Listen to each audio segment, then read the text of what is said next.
Good morning, everybody. Welcome to Turfgrass Epistemology. My name is TravisShaddox. Thank you for joining me on a special Thursday morning show. We've been going over phosphorus for the last, how many weeks? I don't know, 3, 4, 5 weeks. And we've been talking about soil phosphorus and its benefit or sometimes the lack of response to it.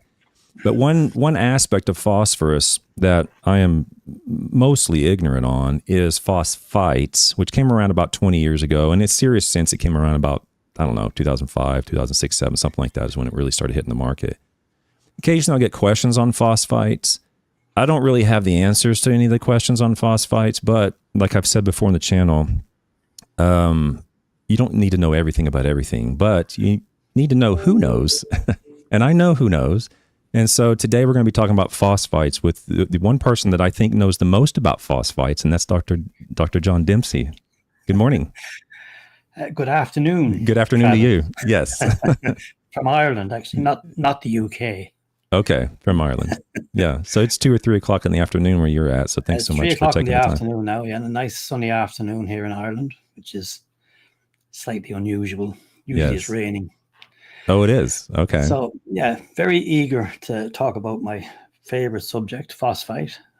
Yeah, in the world of nutrition, we use phrases like orthophosphate when we're doing extractions. We're doing, phosphate and, phosphorus. And it's not semantics. It really is a difference between these. And, huge difference. Yeah, big difference. And it's only like just one oxidation state off, really, I think is all it is. It's from a phosphate to a phosphite, but it's a very big difference in terms of its activity. One oxygen molecule can make a huge difference.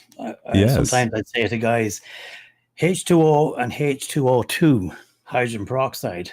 You don't wash your face with hydrogen peroxide. That's a very good analogy. Very good. Just one additional oxygen and you're in trouble. Yeah.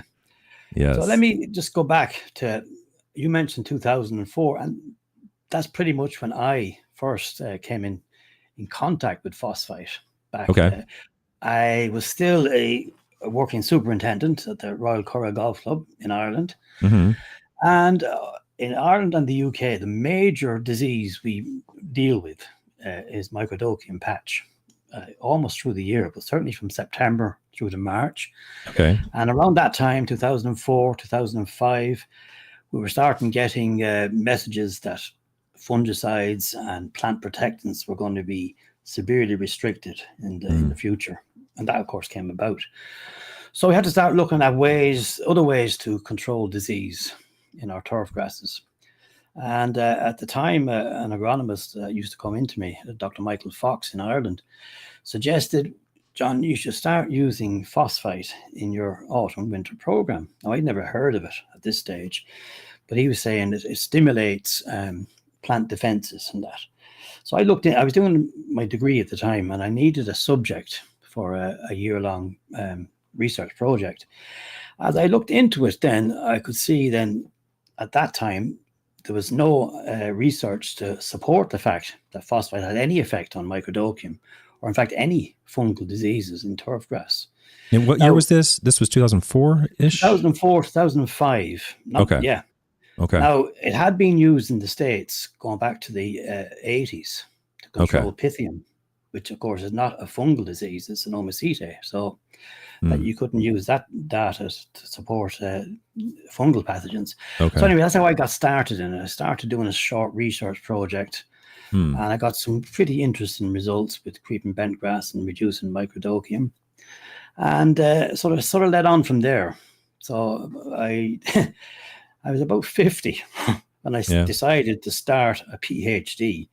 Now, other people probably get locked up for suggesting that at that age, but it's okay. Hey, I decided I'd do it for the challenge. Sure. And my main focus was how phosphites affected diseases in turfgrass. Okay. So, like the paper we're talking about today is part of that full program. Now, we would have started off. Our first paper on that subject was 2012, and it was the subject of results of field trials we'd carried out. And that established that, yes, potassium phosphites applied sequentially would reduce microdocium nivale in turfgrass by about 50%. Not full control, but if you start coupling that with cultural practices and things like dew control, you're getting good controls there. So that established the fact that phosphite will reduce disease. So then we had to try and figure out, well, how was this occurring? What was the mode of action that this phosphite was reducing disease? And it could have been a couple of ways. It could have been the fact that phosphite was acting as a fungicide, killing the fungus, or a fungostat, which was slowing down the growth. Or it could be that it's having direct effect on stimulating plant defenses. Now, just mentioned briefly that turfgrass, as with most plants, all plants, when under stress from biotic challenge like pathogen or abiotic stress, will respond with some very complex defense responses, which we won't get into because you could spend the whole day talking about that.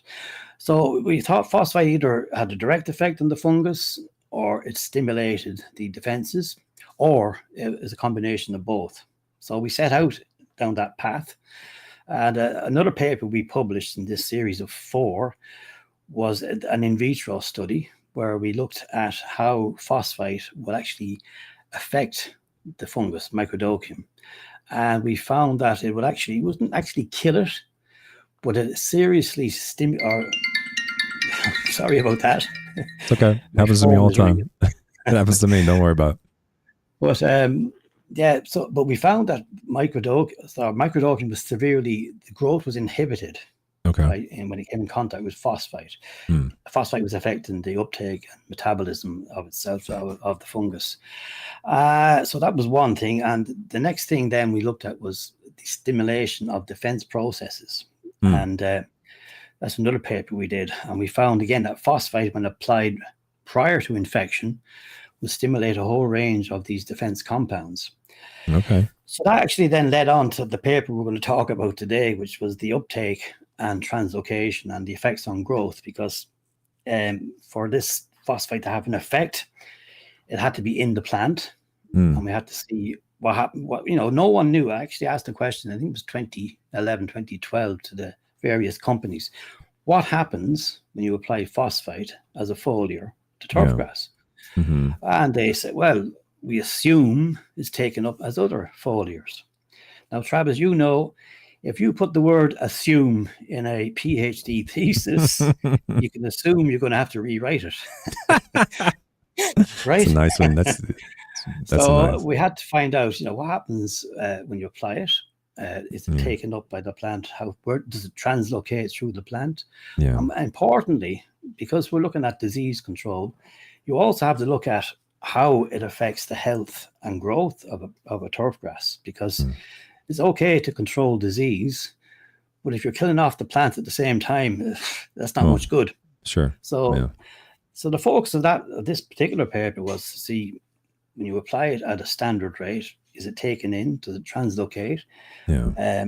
What effects does it have actually long term in the plant, in the soil? Mm-hmm. And how does it affect growth? So that was sort of the introduction to this particular paper today. Okay. We've done the groundwork that phosphite will reduce disease, and we saw it had some direct effect on the fungus, slowing down the growth, and we knew it stimulated defenses. So this was sort of the final piece of the jigsaw we were putting together. Yeah, so I did, prior to coming on there, I mentioned, I jumped all the way to the end of 2002 paper, and you have many other papers, as you mentioned, and we may go back and cover those if you're interested in doing that for sure. Did we know, when you started, was there anything in the literature that identified phosphites as a systemic effect on fungicide or on pathogens, or was it more like a topical effect? Did we even know that at that point? There was a good bit of work done in Australia, not with turfgrass, but with their native trees, which had a terrible problem with, I think it was Phytophthora infections, where they injected the phosphite into the trees. Okay. They found that it was this combination of stimulating defenses and also direct effect on the Phytophthora. Okay. But if you go through the literature, even now actually, there's an awful lot of non-consensus theories there. Sometimes you find, yes, it's great for stimulating growth in avocado, for example. Yeah. And other ones would say, no, it has a detrimental effect on potatoes. So there's nothing black and white, but there's a lot of controversy on how phosphites actually affect growth and overall health. Okay, so there wasn't clarity back then that the effect that it had on pathogens was a result of a systemic effect, or in other words, it was entering the plant and then affecting the disease, or if it was just directly affecting the disease because you're spraying it on it. We didn't know back then? No, we still don't know, actually. We still don't know. You still find arguments going on. Okay, but I guess where I was going with that is, were we aware at that moment that phosphites could actually even be taken up into the plant? Was there something in the literature that we knew? Like we're going to talk about translocation in the plant today in 2022. This was published, but we know phosphates enter the plant. The question was, well, would a phosphite actually enter the plant? Was that known back then?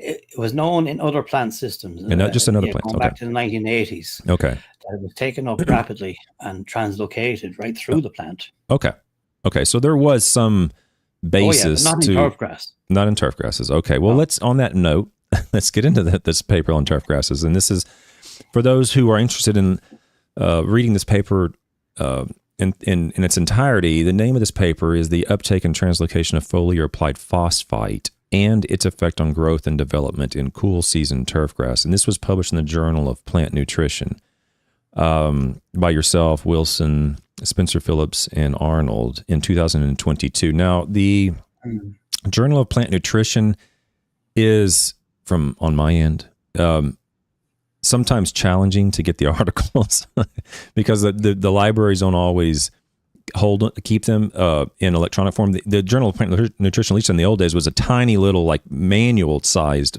journal. It's not the full-size journal. And so it's been a little bit difficult for me to find papers in the Journal of Plant Nutrition over the years.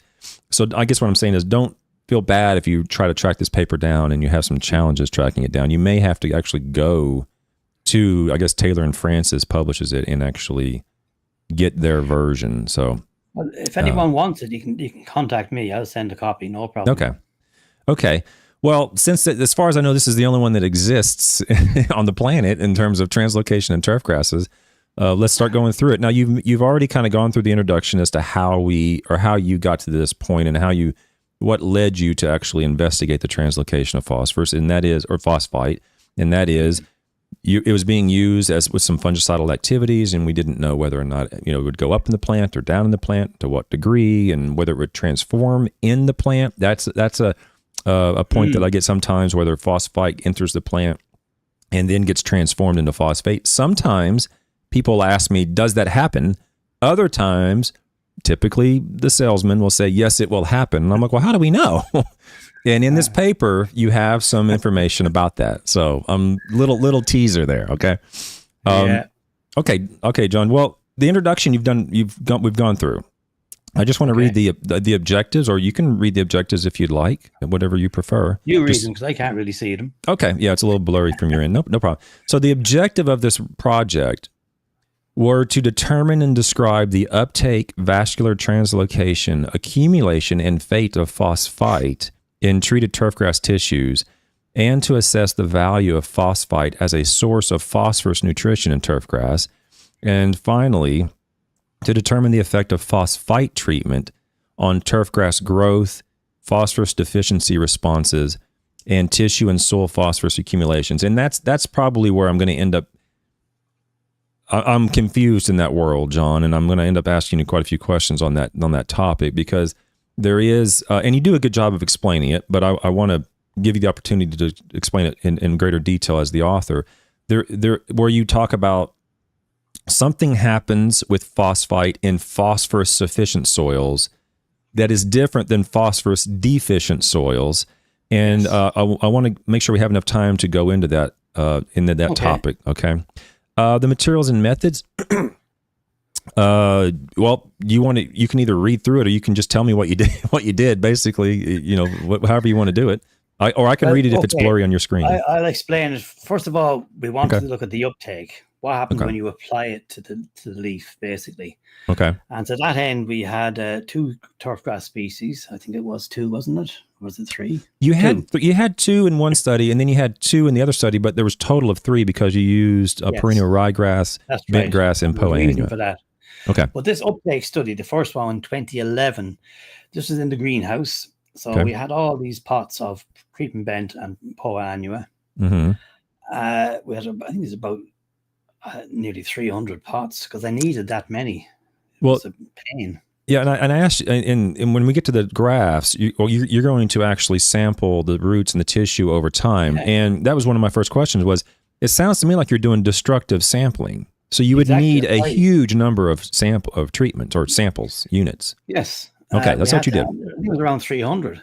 Yeah. Okay. Like people don't realize the hard work we scientists do sometimes, you know. But you have to do that. Yeah. So we had these pots.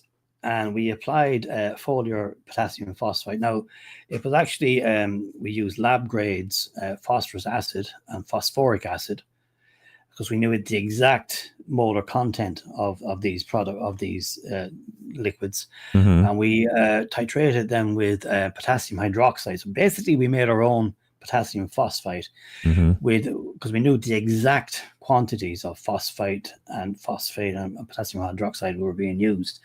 So we applied that to the leaf tissues as a spray, and then over something like from 0 to 96 hours periods, we collected the leaf. Yes, and then over 0 to 6 weeks, we also collected the leaf, and also we collected the root tissues also as well, as you say. So for each of those treatments, we had 6 replications, so 6 pots. And after 6 hours, for example, we would have collected the leaf tissues. Then we'd have to remove the root tissues that were there. Yeah. So that unit was destroyed. That time level. Yeah. You had different units or units for each time level, and those were destructively sampled. Okay. Yeah, that's why we had to have so many pots, of course. So that's a lot. Yeah.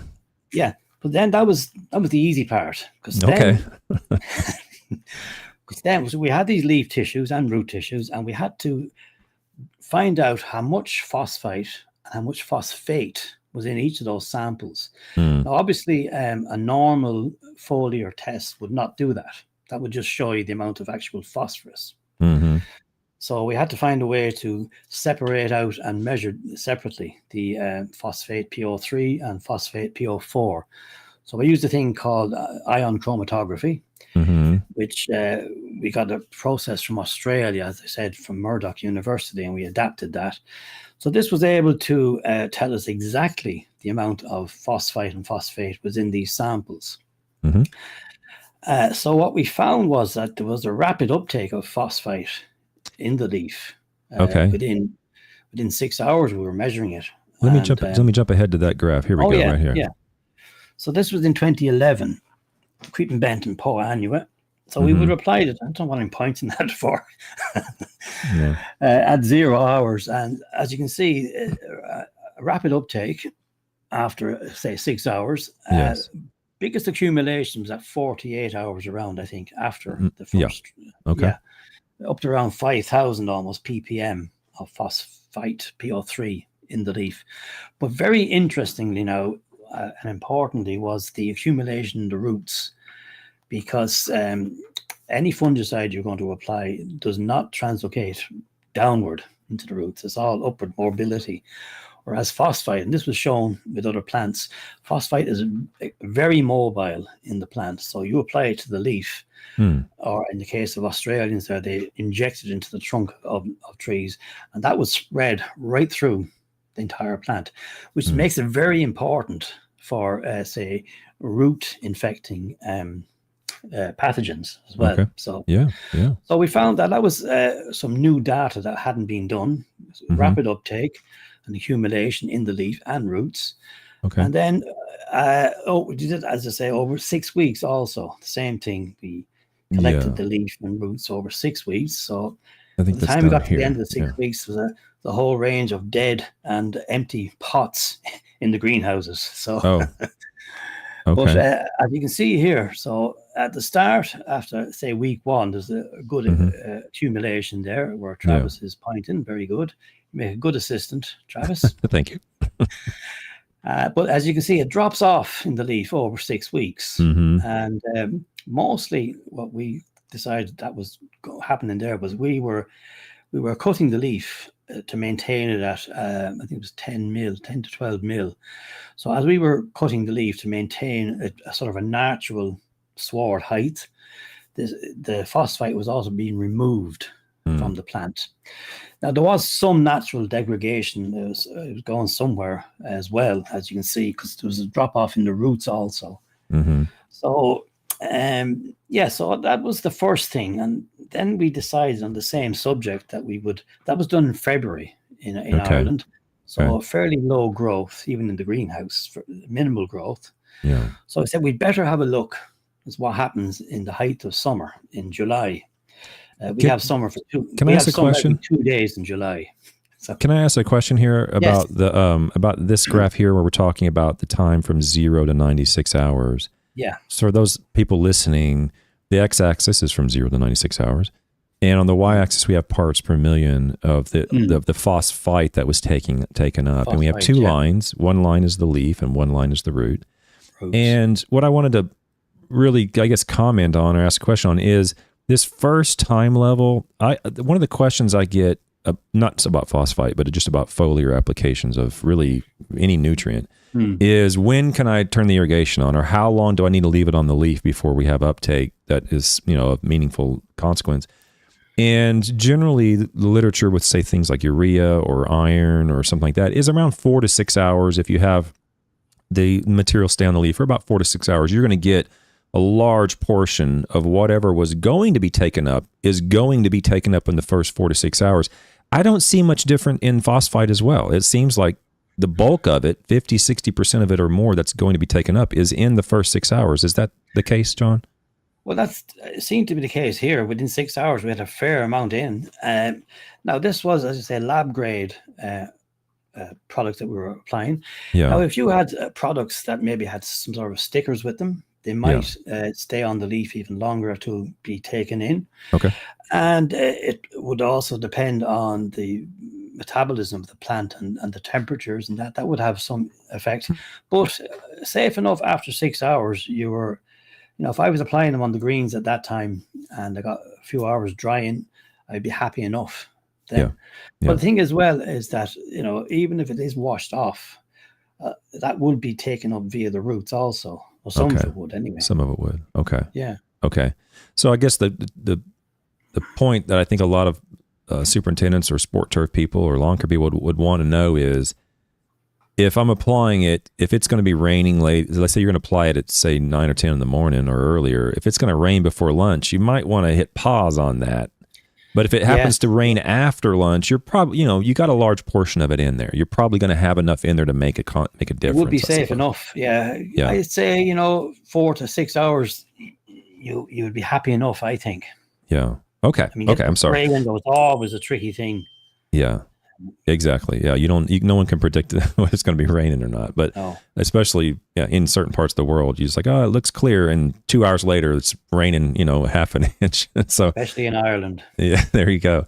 Okay. So I'm sorry. I didn't mean to distract you. I wanted to ask about that initial uptake, because it seems I was interested in this because it is very consistent with other elements, particularly nitrogen as urea, or like I said, even iron as iron sulfate. There is a tremendous amount taken up in the first several hours.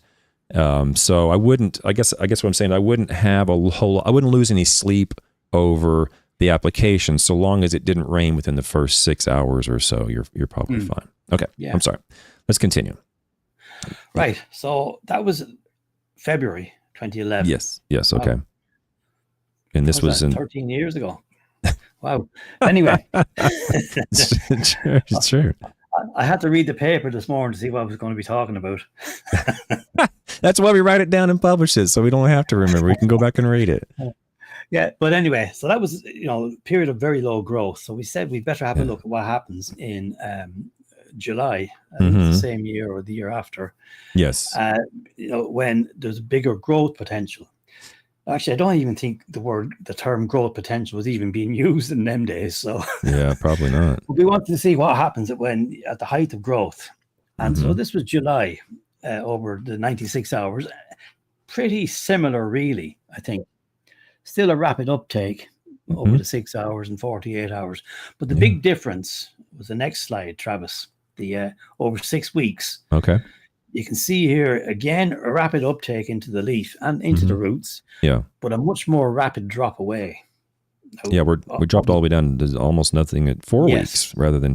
okay. And that was... the grass was growing. We were maintaining at a standard height. So the grass was being removed and the phosphite was being removed. Okay. And sometimes I'm doing these talks, and I haven't done them for a while on phosphite, but I would be saying this would be an advantage of a growth regulator would come in.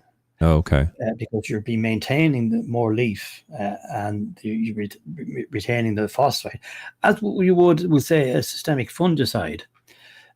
So it's going to stay in the leaf slightly longer. But anyway, in our case here, a rapid drop off over the 4 weeks. Okay.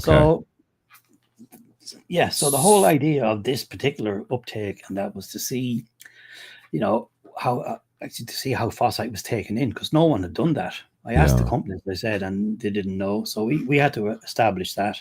And we could see how the different growth rates then affected. Just getting another tweet here. Yeah, that's fine. Well, what I'm inferring from what you're saying is that I'm assuming the efficacy of the phosphite, but certainly the concentration in the leaf tissue is a function of the growth rate of the plant. So you're removing it with the leaf clippings, and you're saying that because of that, you believe because it was greater growth in the summertime, you're cutting off more tissue relative to, say, the wintertime, and thereby the concentration is lowered more rapidly during the growth period. Okay. But even in the wintertime, as you saw, there was a drop-off anyway in the leaf. Yes. No matter what. And that would affect something that we don't really get here, which is snow mold, because we don't get long coverings of snow cover in Ireland. Okay. So we would be getting mycodochium patch, which is the foliar disease. But we would also be able to apply phosphite on a regular basis right through the autumn to the fall and winter. Okay. But if you get 2 months of snow cover, I think you'll find, Paul Koch and company found that then phosphite will not be as effective at all, because it's not staying in the plant long enough. Oh, really? Did he you know if he published that or not? Is that published? I think he did, yeah. Oh, I'll have to look that up. I think I read it somewhere. Okay. So yeah, I'll have to look that up. Yeah, so that's a point to remember. Okay. So it has limitations just like anything else. Yes, like us all. Yeah. Okay. So you did the wintertime translocate or uptake, and you did the summer uptake in both bent grass and in Poa annua. What was the next thing you went into? You want to back up here? It was what was the next thing? I think we wanted to talk about the conversion of phosphite to phosphate in the plant. There you go. Okay. Yeah, let's do that. We're interested in that, and we looked at that. Accumulation. Yeah, where is that at? So I have root zone analysis. This is root zone analysis. This is it? Okay. That's chart there. Okay. Right. So as we were also measuring the phosphite, we also measured the phosphate, the PO4, during those 2 studies. And you can see them there, and creeping bent and Poa annua in the leaf on top and the root lines on bottom. And as you can see, there's over the 6-week period, there was no great variation. There's no great increase or decrease in phosphate following the phosphite application. So that was telling us really that it wasn't converting in any way at all in the leaf to phosphate. So what we're looking at, so I'm clear, is that you're looking at the phosphate amount in leaf and root tissue 6 weeks post application of phosphite. That's right. And so we would have applied phosphite at 0 there. Yeah. And then we measured the phosphate levels. Yes. And they're up and down, but nothing, no big increase or change. Slight increase on the POA annua at the very end there, but not really significant. Yeah. So in other words, you're applying phosphite, but the phosphate levels in the leaf tissue are the same. There's no change in the leaf tissue in terms of the phosphate. So the conclusion, I suppose, on this particular topic or question was that phosphite, you didn't find any evidence to indicate that phosphite was converting to phosphate in the leaf. Not with that. No, we didn't find it with that study. Okay. I believe that happens in the soil. Which, but not in the plant. I know on Monday, Dr. Gertall published a paper talking about the conversion in the soil, but in the plant. That. Okay, yeah, we can talk about that now. Yeah.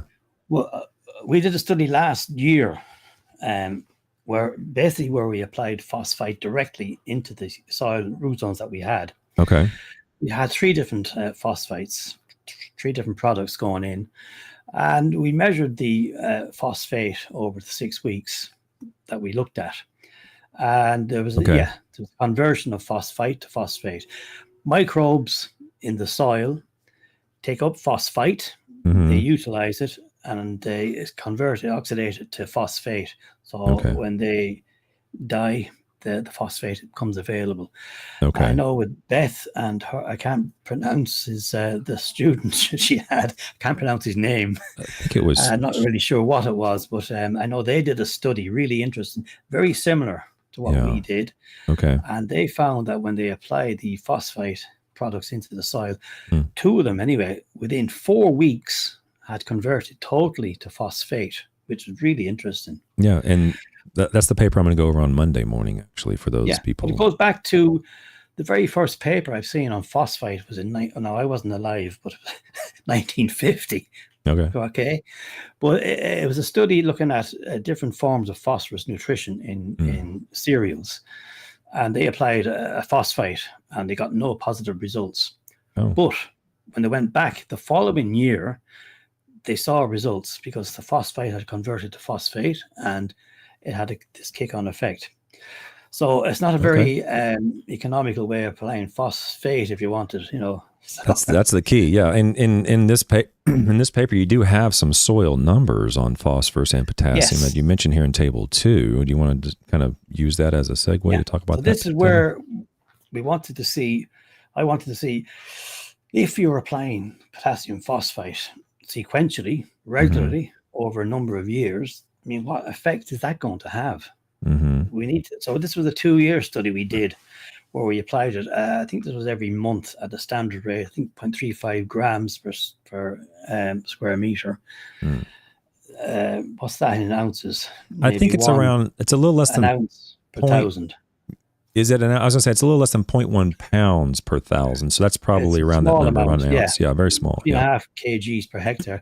Well, that was the standard rate for phosphite that we use. But we applied it over 2 years. And that chart, that table there, if you look at the P levels, right, starting off, they were at nice level, 37 ppm.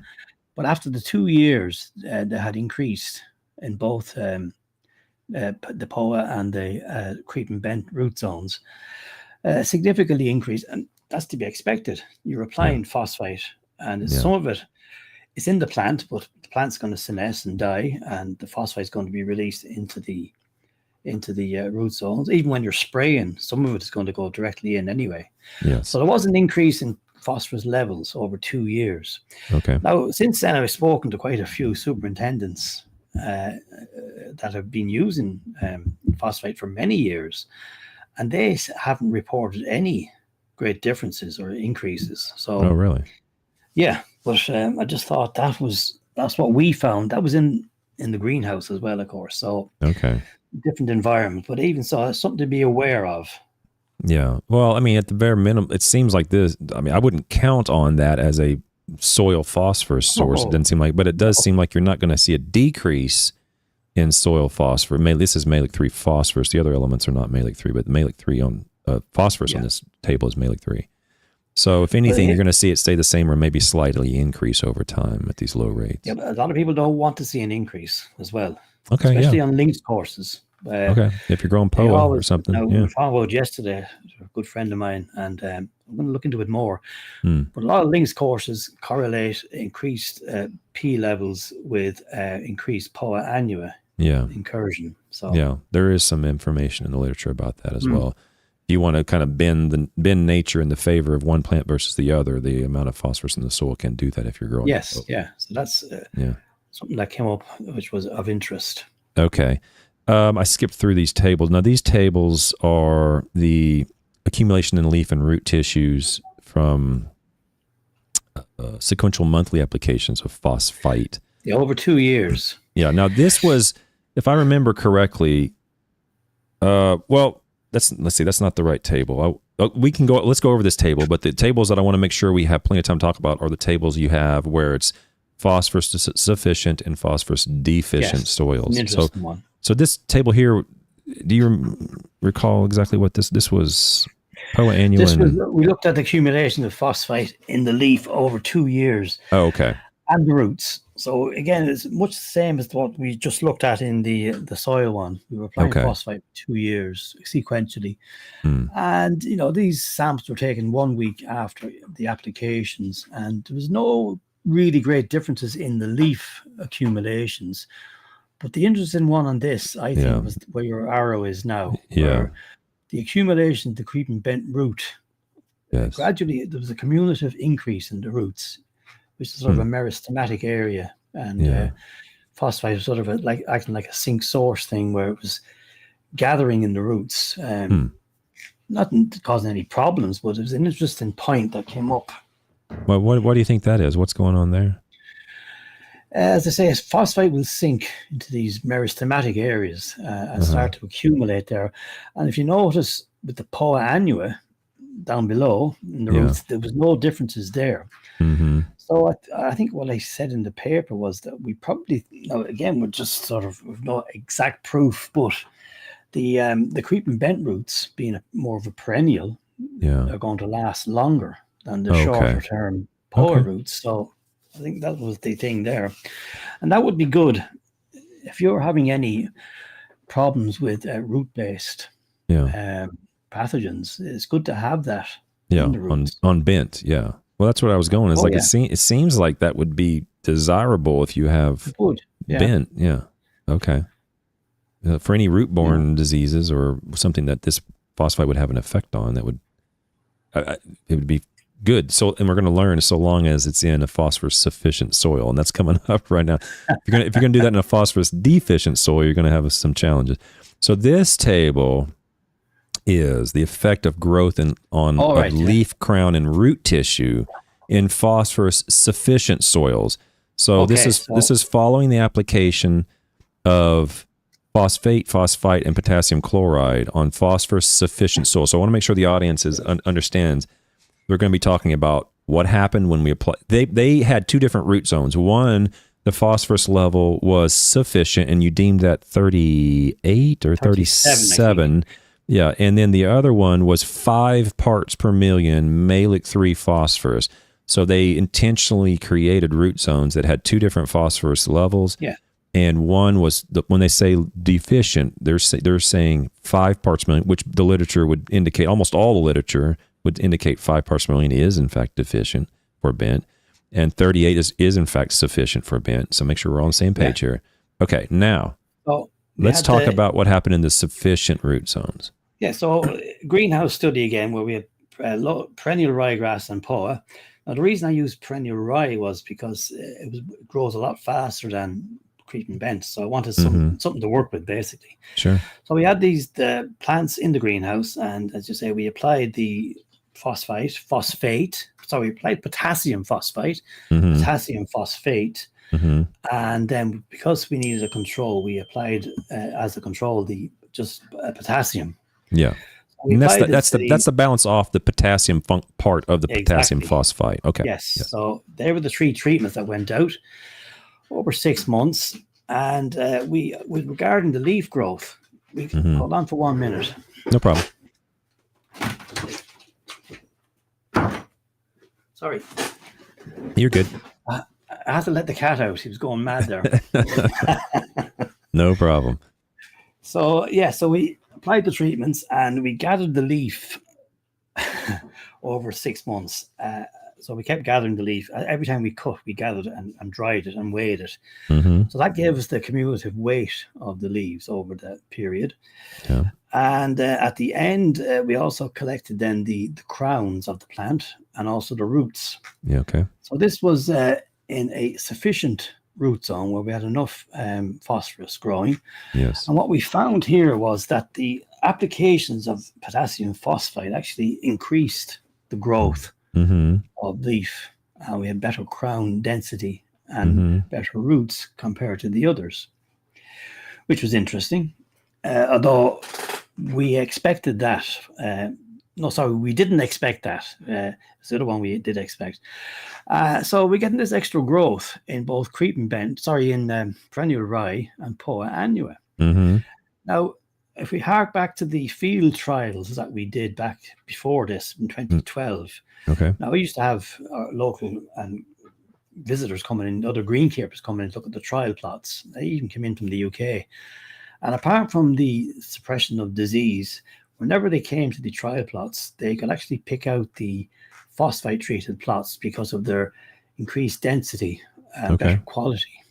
Now, so that was in that paper as well. We had a much better quality of turf following potassium phosphite treatments.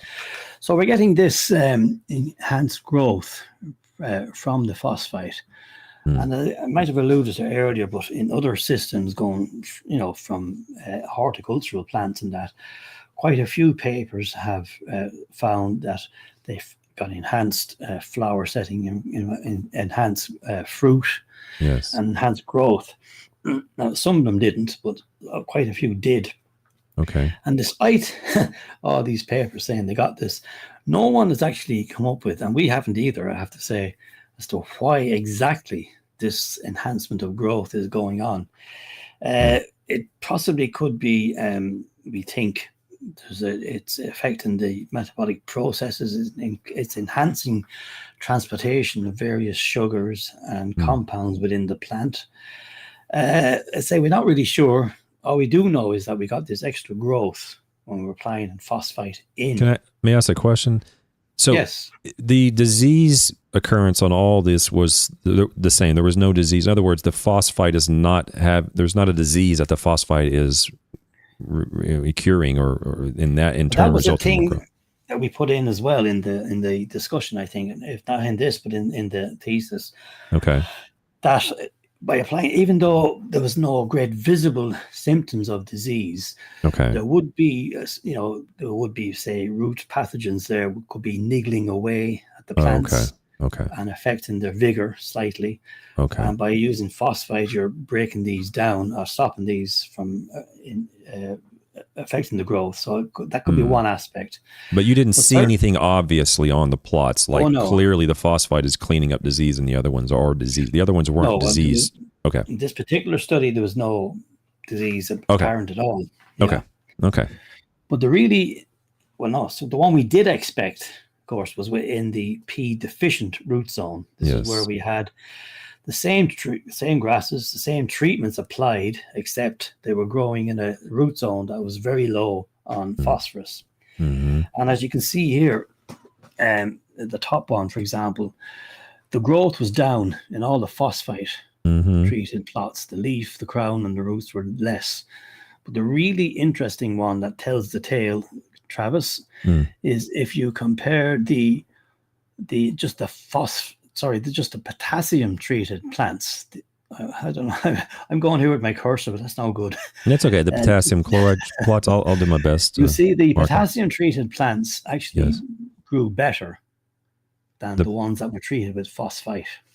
So what was going on? So I see what you're saying. Yeah, the phosphite actually resulted in a reduction compared to the potassium chloride treated plants. Yes. So clearly there's something going on there. Yes.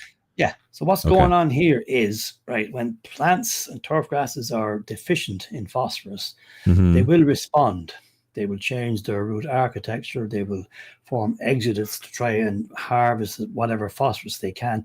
So there's some complex responses to phosphorus deficiencies.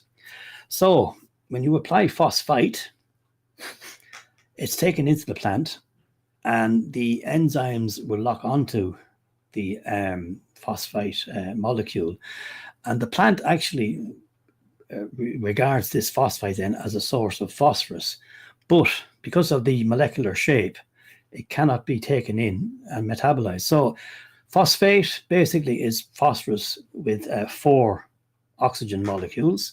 So the enzymes would lock onto 3 of these oxygen molecules and transport it into various processes where the extra oxygen molecule can then combine with the other compounds. Okay. So the enzymes then will lock onto a phosphite molecule, the 3 oxygen molecules, but because there's 1 oxygen molecule lacking, it can't be integrated, can't be assimilated into the process.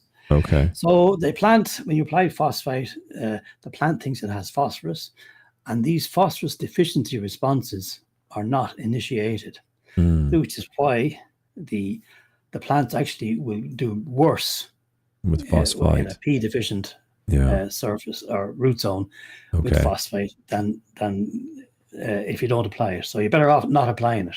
Yeah. When you are applying phosphite, ensure you have sufficient phosphate available. Yeah, these bar graphs really tell a story where if you didn't do anything, essentially it's the KCL plot or the KCL plot. That's if you didn't do anything.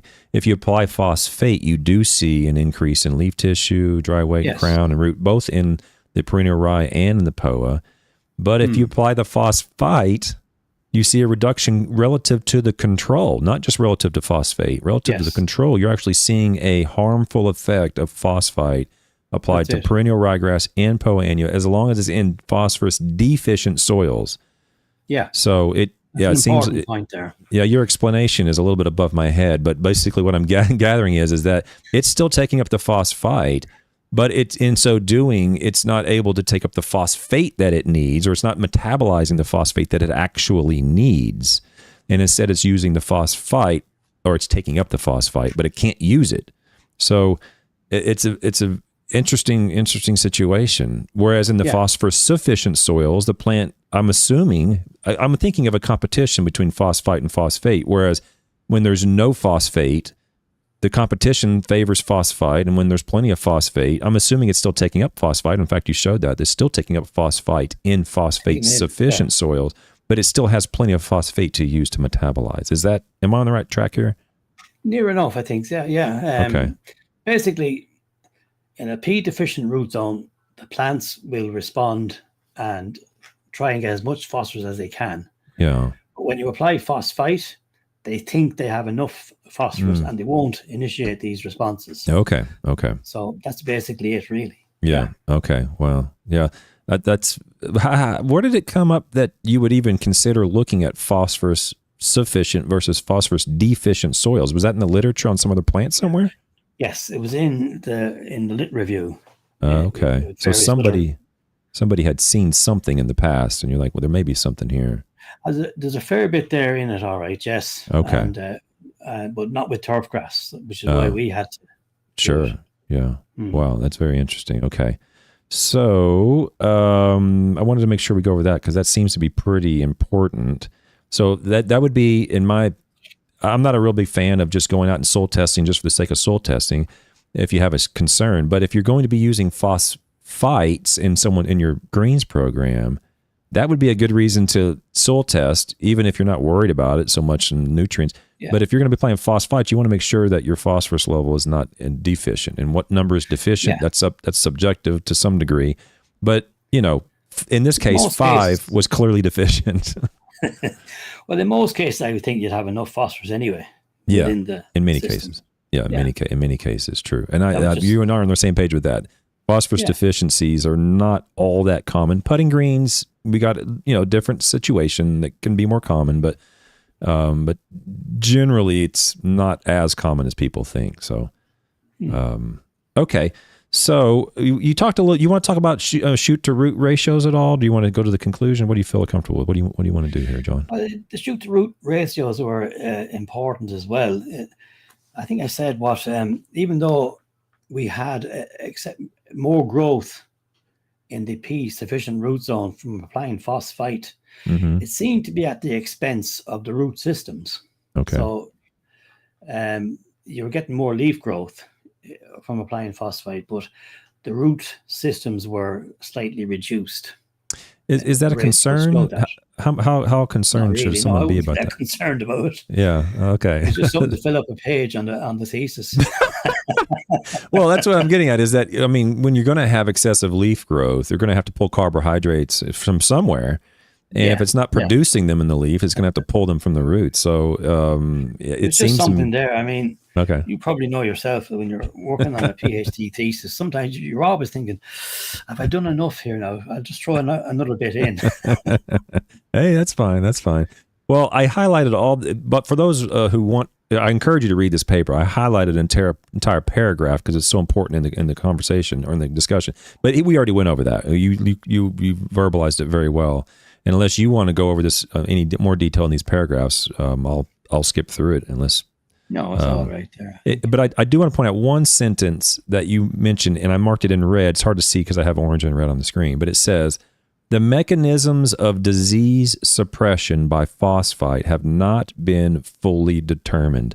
And that's one of the questions I had when I emailed you originally. I was like, I wonder what's going on here. And you mentioned we don't really know clearly what's going on here with phosphite. I've mentioned it before with just the application of potassium and its increase in risk of disease occurrence. Potassium alone can increase disease occurrence in some situations. And I mentioned we don't really understand what's going on there. So don't have any delusions. We don't have all the answers. And here's a perfect example in the literature where they're saying, we don't know. We're not sure what's going on. And I think that's important for the average person to recognize that scientists have no problem saying we don't know. Okay. It's important that we say that. And here it is in the paper. So thank you for writing that. I often say that when I'm doing talks, right? And if you ask questions and I don't know the answer, I just tell you I don't know. No you BS. don't know. There's absolutely nothing wrong with that. But regarding the mechanism, we do know that it's from the in vitro work we did that phosphite in the growth system, once it's taken up certainly by microdocium, that it does affect its growth. It slows its growth. It causes it to become the morphology is more stunted. And it causes it to release stress metabolites.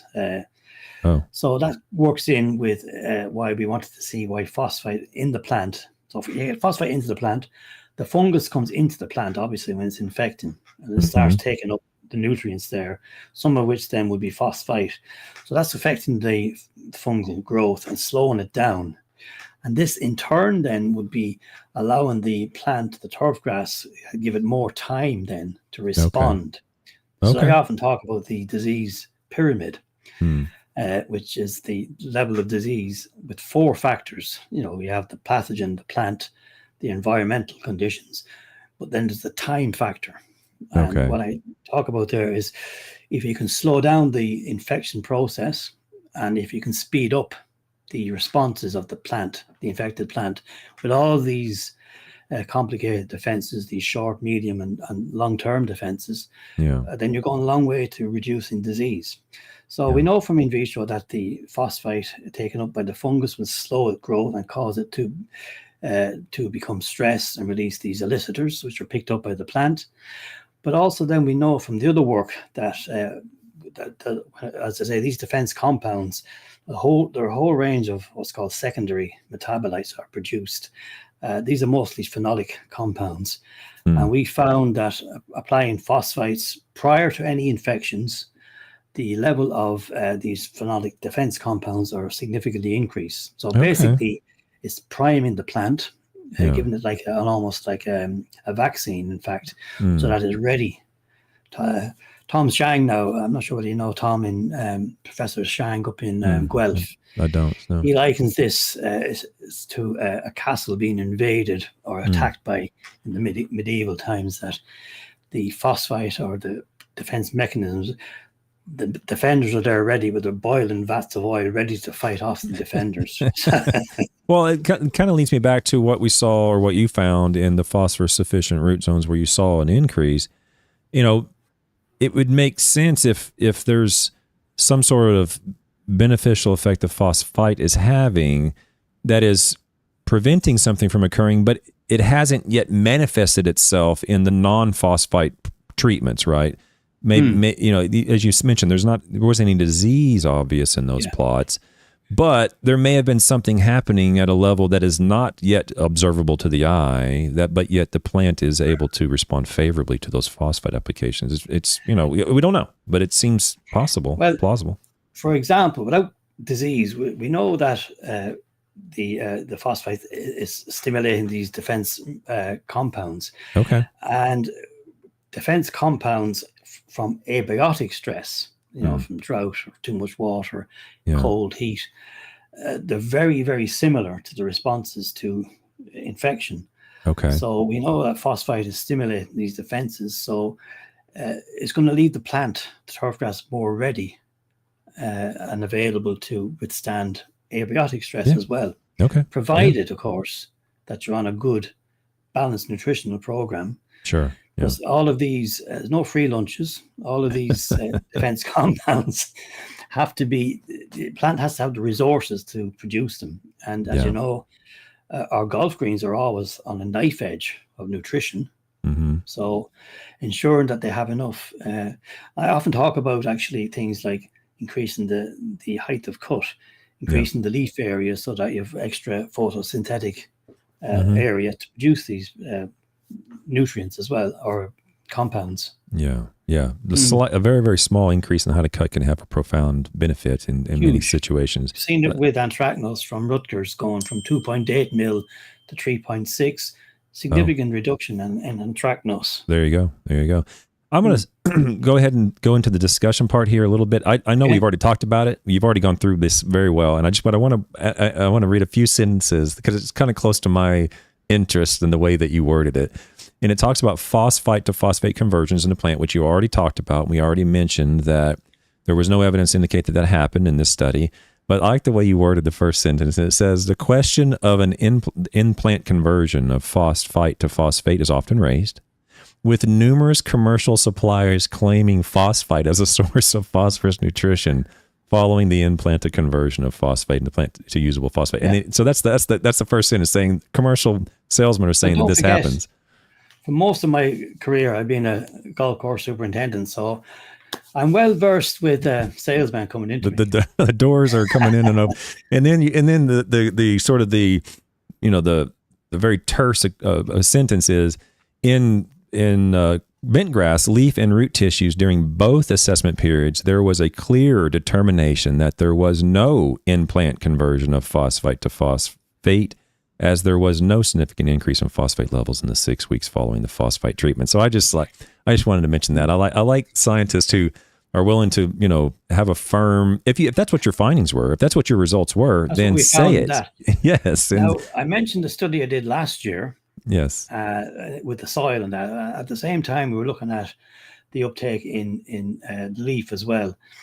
And there was a hint there now that there may be some conversion into phosphate. As I say, as you know, plant science, never black and white. So sure, no matter what you look at, there's always room for more study. Yeah, and that's the reason so many scientists are hesitant to make firm statements. And that's fine, I understand that. But if your results indicate that, then just say study it. There was black and white. That was exactly.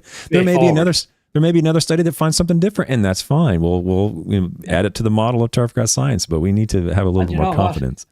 Someone might even pay me to do it. Yeah, hopefully, yeah. Are you in the same boat as I am? I'm doing research for free. No one's paying me. Is that what you're doing? So, of course. Okay. Well, the last couple of things here, and we'll get to the conclusions, was this had to do with phosphite effect on turfgrass growth in phosphorus deficient and sufficient root zones. And I have some stuff here highlighted. I highly encourage, again, people to download this article and read it. The couple of sentences I wanted to mention was, it says, it was surmised prior to the start of these studies that in phosphorus-limited situations, phosphite treatment would not supply phosphorus in a form that could be metabolized by plants, and in fact, would inhibit growth as phosphorus deficiency responses would not be initiated. The results here confirmed that hypothesis, as it was determined that phosphite, when applied under phosphorus-limited situations, does in fact inhibit growth.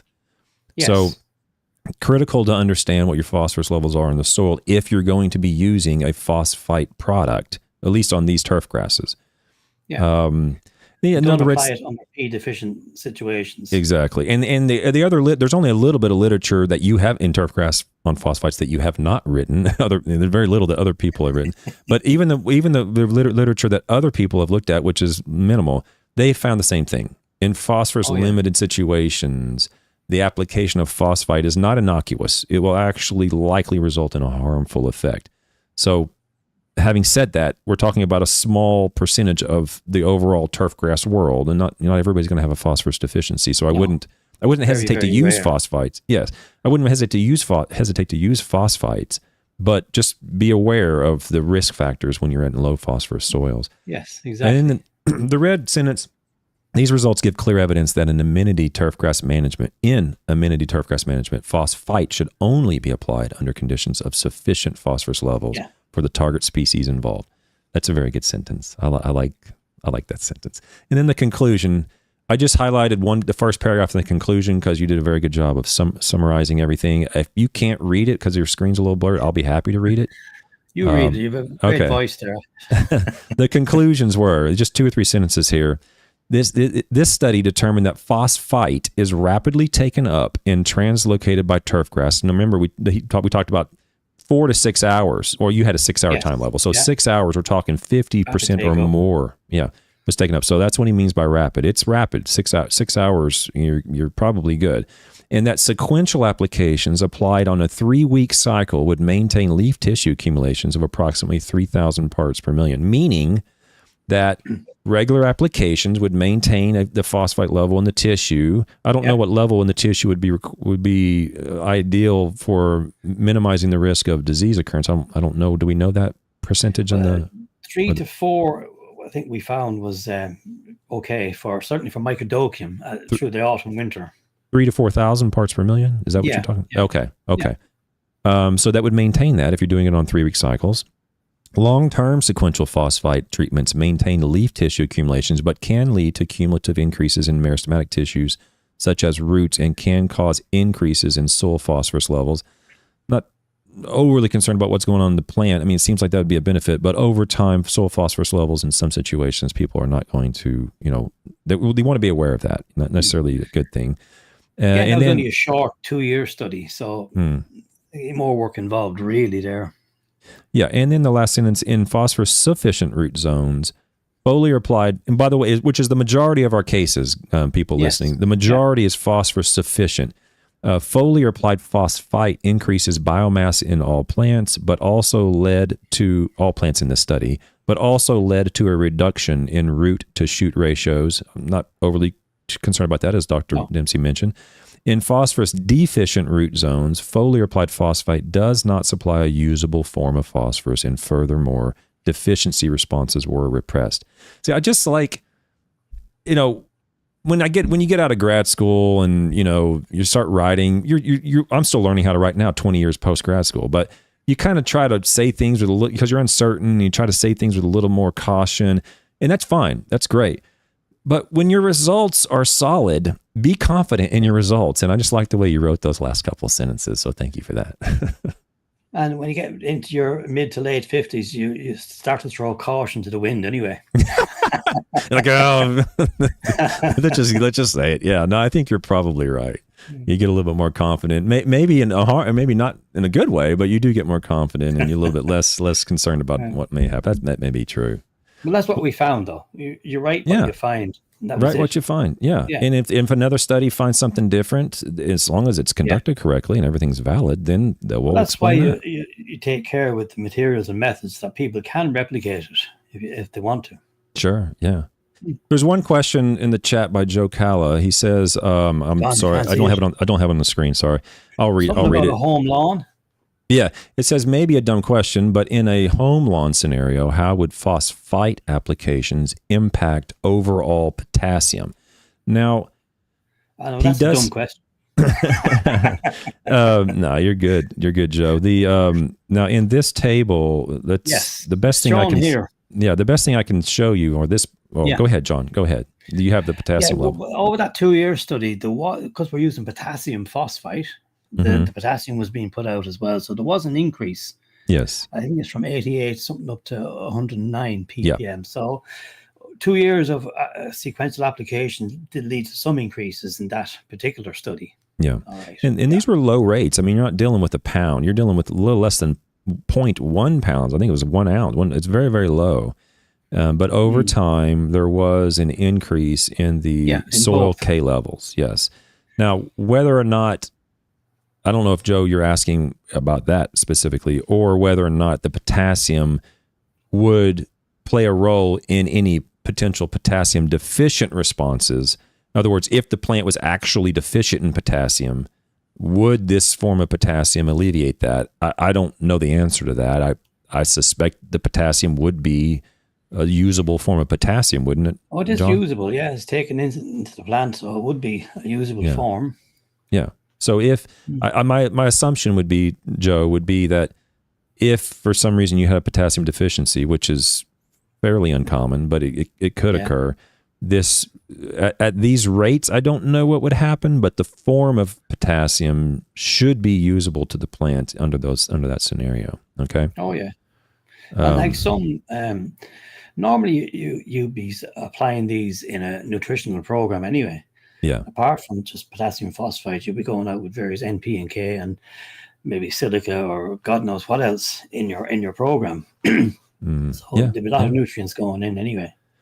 Well, I'll tell you what we did find as well, not in that particular one, but in our field trials, when we were applying potassium phosphite in combination with fungicides, we were getting a much more efficient use of the fungicide. So different modes of action were combining there. So actually, 3 or 4 fungicides I used in the trials have all been banned since.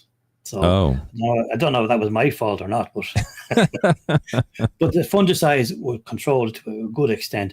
Yeah. Combining it with potassium phosphite was even better. Yeah. So I think synergy.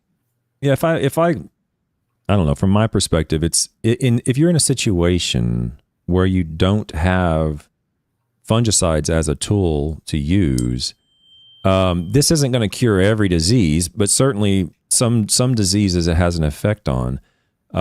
So I think that's a benefit to these phosphite products. If you can't apply fungicides, this is a tool for you. Or if you don't want to apply fungicides for some reason, and there's people who don't want to apply fungicides, this may have a benefit in your world. The potassium may be of use potentially in terms of nutritional usage. The phosphite is different than phosphate. Now, on Monday, we're going to talk about the conversion of phosphite to phosphate in the soil. That's a different issue than the conversion in the plant. But I wouldn't think, and correct me where I'm wrong, John, I wouldn't think of potassium phosphite as I'm going to supplement, or I'm going to exchange, I should say, the potassium and phosphorus in my program with this for many reasons. But one, it's an extremely expensive way to apply potassium and to apply phosphorus, is it not, compared to normal applications?